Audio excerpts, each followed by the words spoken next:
It's day 3 of the Trump Republican government shutdown and day 257 of the chaos that Donald Trump has been inflicting on the American people since the very beginning of his presidency. We're in the midst of a government shutdown that has been caused by Donald Trump and Republicans to inflict further pain on the American people. The government is shut down right now because Donald Trump and Republicans refuse to provide health care to working class Americans. Throughout this week, Donald Trump has been missing in action. He remains in the Presidential Witness Protection Program.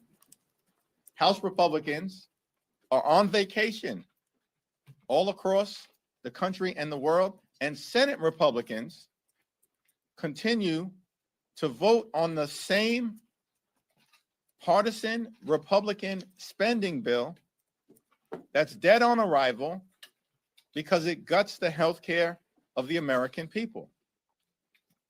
Donald Trump and the Republicans are not behaving responsibly. They're not behaving in a serious manner.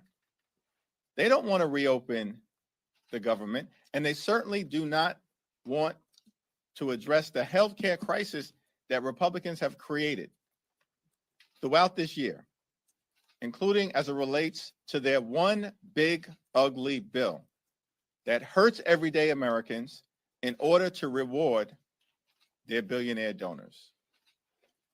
Democrats made clear, including at the White House meeting on Monday, that healthcare premiums, copays, and deductibles were about to skyrocket for tens of millions of Americans all across the country in an environment where the cost of living in this country is already too high. Donald Trump has already made life more expensive because of his tariffs and failed Republican policies.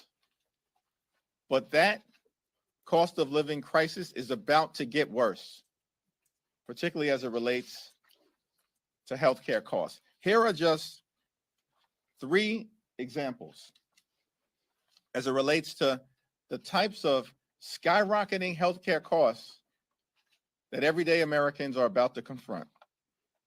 In the Commonwealth of Virginia, by way of example, just one plan. Currently, this healthcare plan costs an everyday American, a working class American, $595.94 a month. But because Republicans refuse to extend the Affordable Care Act tax credit, that same plan is going to go up to $1,890 per month. How is that possible for working families to afford? That's in Virginia.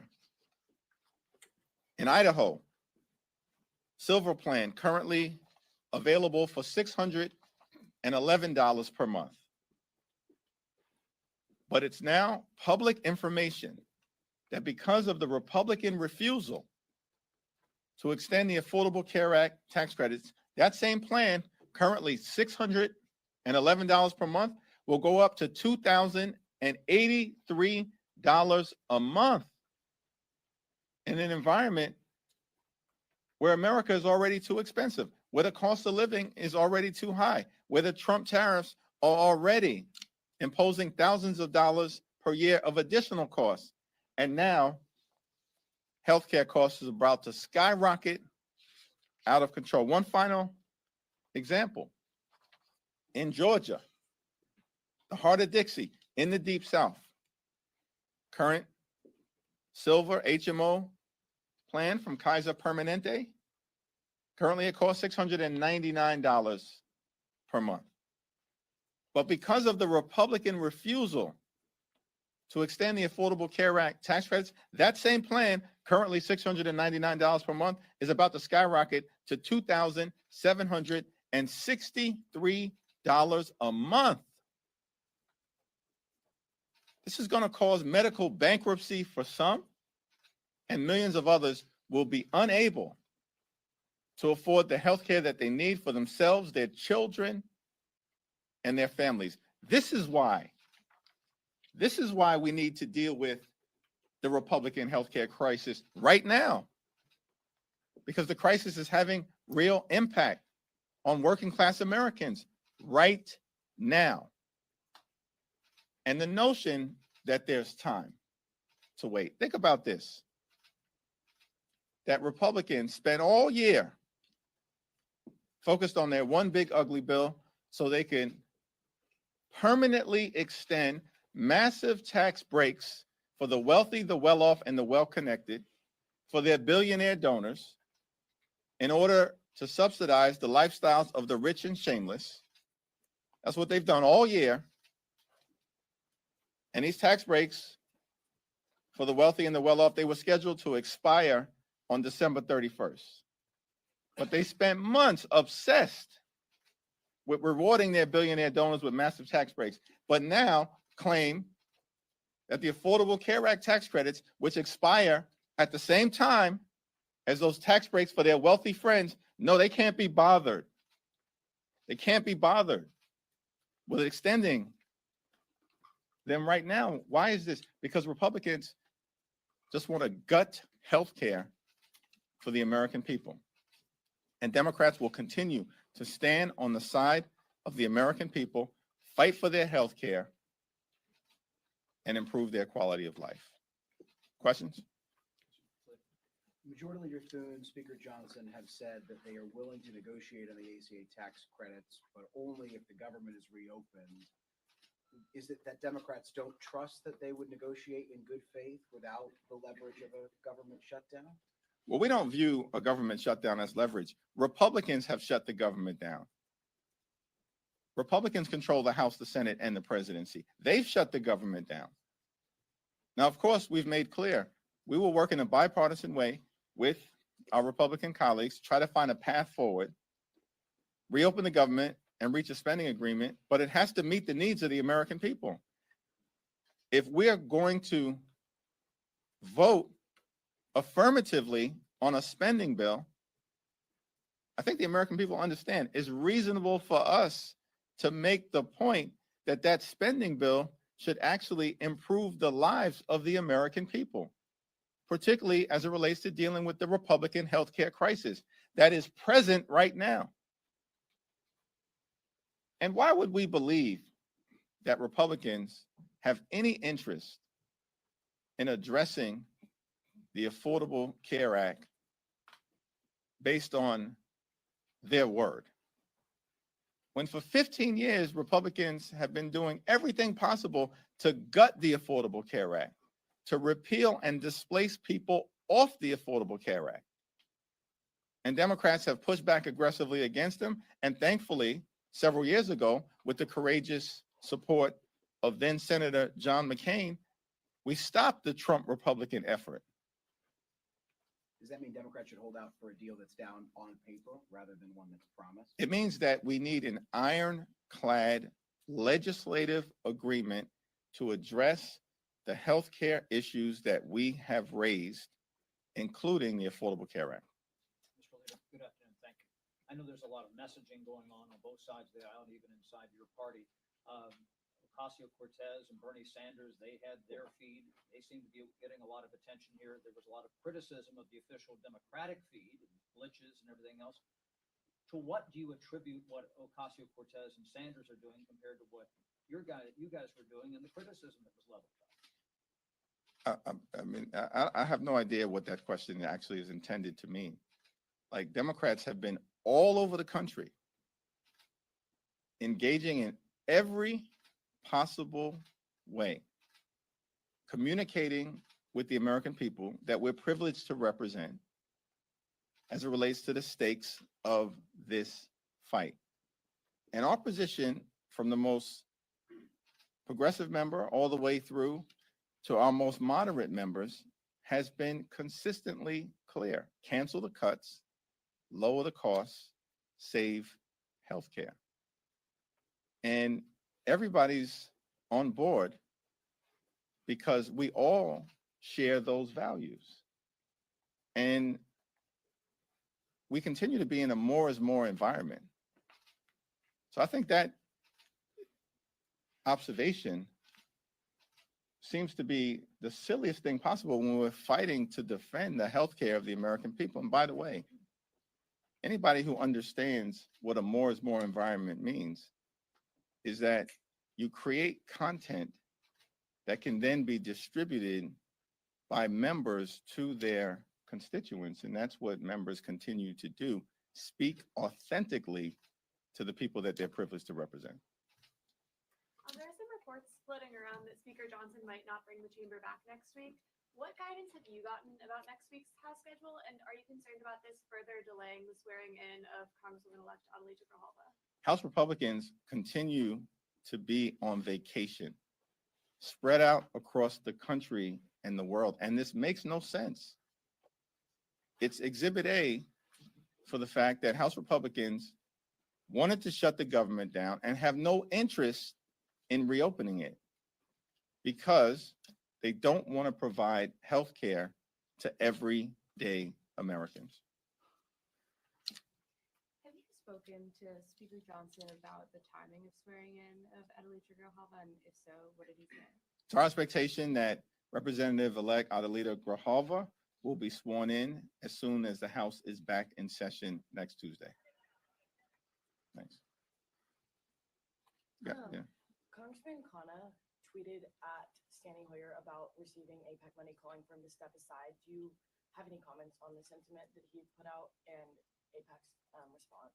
I haven't seen that particular social media post, so I'd have to talk to Congressman Khanna about it. But what I will say is that Steny Hoyer has been a tremendous public servant throughout the duration of his career. And there's a reason why his constituents continue to elect him. It's my expectation that that will continue. Thank you. Thanks. You got it. Oh, thank you, Leader Jeffries. The White House has said that it's preparing for mass layoffs all throughout the government, and President Trump himself posted a video of Rust's vote being depicted as the Grim Reaper. Do you have a response to the cuts that might be impending given the ongoing shutdown? Well, Donald Trump and Republicans have shut the government down as part of their ongoing effort to inflict pain and suffering on the American people. This is day 3 of the Trump shutdown, but it's day 257 of the chaos that Donald Trump and his administration and Republicans have been inflicting on the American people, including mass firings that they've already done outside of a government shutdown. This is who they are. Cruelty is the point when it comes to Trump policies.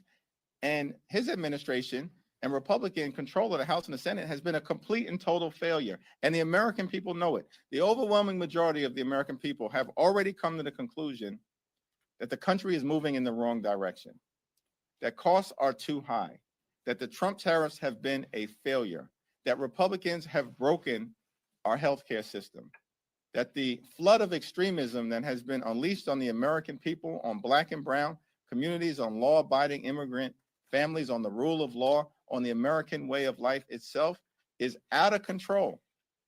And that Donald Trump and Republicans have failed to keep their core promise, which is to make life better and more affordable for the American people.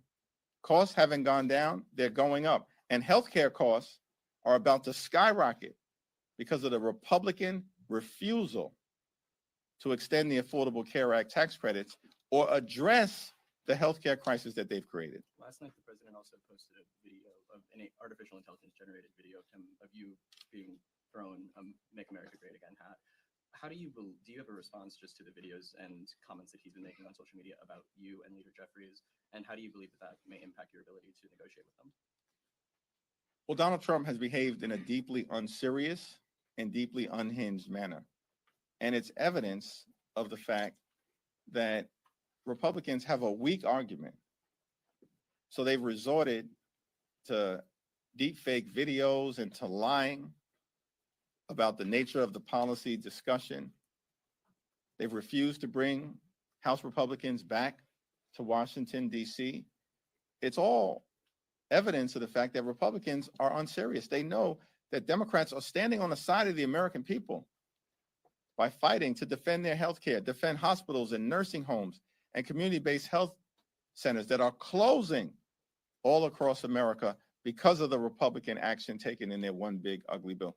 They're on defense because they know that they enacted the largest cut to Medicaid in American history. They're on defense because Republicans know that as a result of their actions, the country is about to face a $536 billion cut to Medicare at the end of the year if Congress doesn't act.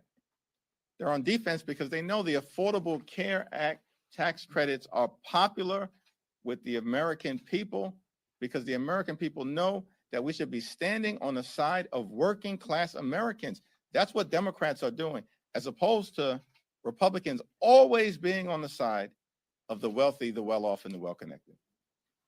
Thank you, Leader.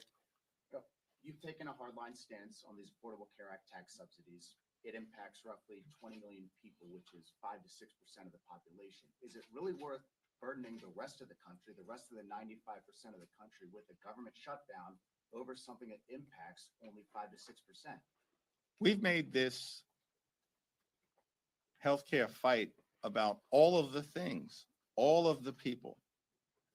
And by the way, just to be clear, everyone is about to experience dramatically increased premiums, copays, and deductibles because of the Republican healthcare crisis. Everyone in America. And as that happens, they'll know that this is a result of Donald Trump and failed Republican policies who have launched the largest assault on healthcare in American history.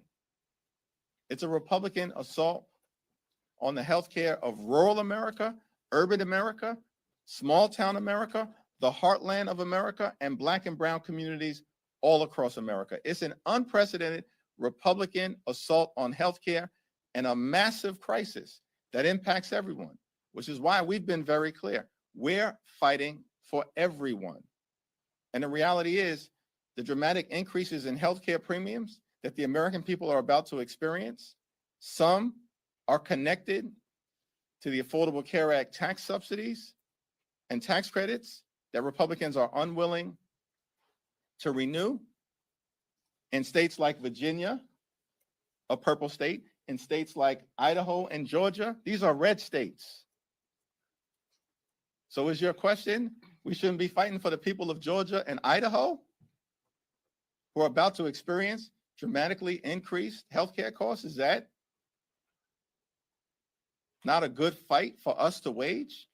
We're standing up for Republican constituents because Republicans won't stand up for their own constituents. But this is everyone in America. Everyone in America is suffering because of the cost of living crisis caused by Donald Trump's failed policies, and everyone in America is suffering from the Republican healthcare crisis. They said they're willing to go. Everyone. Reopens. Thank you, Leader. Congressman Ralph Norman has filed legislation to abolish paychecks for members of Congress during a government shutdown with no payback.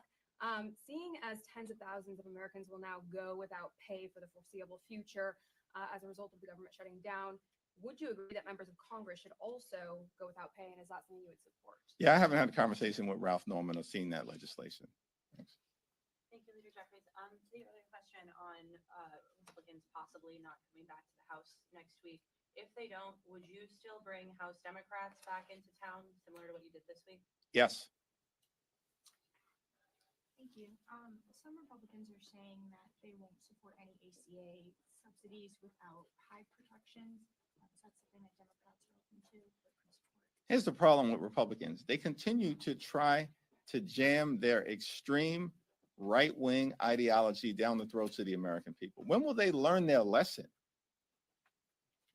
I mean, this is about the health care of everyday Americans. They continue to try to confuse the issue. We're fighting for hard-working American taxpayers to make sure that working class Americans don't continue to suffer from the Republican healthcare crisis. And now Republicans want to inject other issues. These aren't serious individuals. They want to keep the government shut down. They shut it down, and now they want to keep it shut down. And the American people know it. Leader Jeffries, could you elaborate on what you meant by when you said the president was in the Presidential Witness Protection Program? Donald Trump continues to hide behind deep fake videos since the meeting in the Oval Office on Monday. And it's reasonable for the American people to wonder what's going on. Why is there no presidential leadership? Vice President Vance offered to come up to Capitol Hill. I've been here all week. We've heard nothing. Radio silence from the White House, radio silence from House Republicans, and radio silence from Senate Republicans because they're not serious. They wanted to shut the government down. They want to inflict pain on the American people. They want to continue the chaos that has been unleashed from the very beginning. They don't want to do anything about the cost of living crisis that Republicans have created, making life more expensive, groceries more expensive, housing costs more expensive, electricity bills skyrocketing and through the roof all across America. And now, because of Republican inaction and the cruelty of their policies connected to the healthcare crisis that they've created, premiums, copays, and deductibles are about to skyrocket as well. This is the consequence of complete control of government in Washington, D.C. by Republicans. And the American people, everyday Americans, are suffering. And the only group of people benefiting from Republican policies right now are their billionaire donors. Thank you.